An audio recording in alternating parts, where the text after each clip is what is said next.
Bon, les pilotes sont sortis de ce Grand Prix complètement lessivés, hein. Mais il est trois quarts, hein. Donc, voyons. Ok pour Ocon. Bon, il y a quoi d'autre?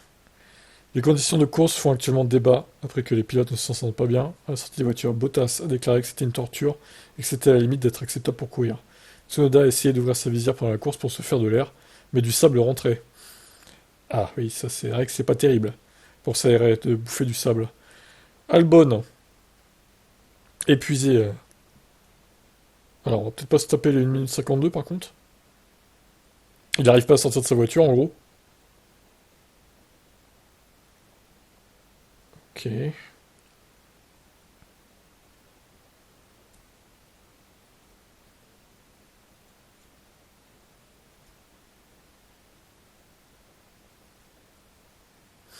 Donc il est resté assis un moment sur sa voiture, il n'arrivait pas à sortir. Et on a aussi Stroll. Bon, il y a sûrement d'autres vidéos, hein, je vais pas tout faire non plus. Mais c'est juste pour créer le débat en fait. Alors, est-ce que les pilotes de la génération de maintenant sont trop faibles physiquement? Ils ont plus l'habitude de rouler à fond pendant 1h30?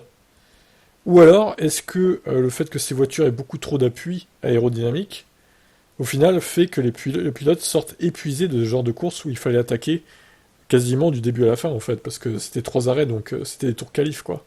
Regardez Stroll au bout de sa vie également. Franchement, la question se pose, hein. Moi, je pense que c'est un peu entre les deux. Ils ont plus l'habitude, donc dès qu'il y a une course où il faut vraiment attaquer à fond, plus la chaleur, aussi, il faut rajouter ce facteur-là, évidemment.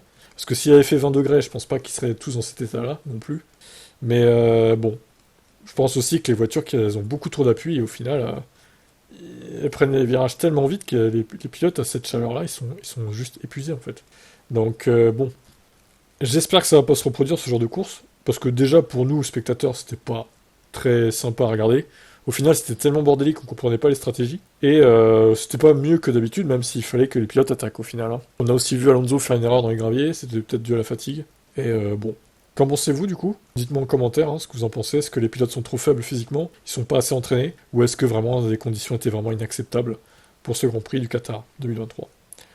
Le débat est lancé.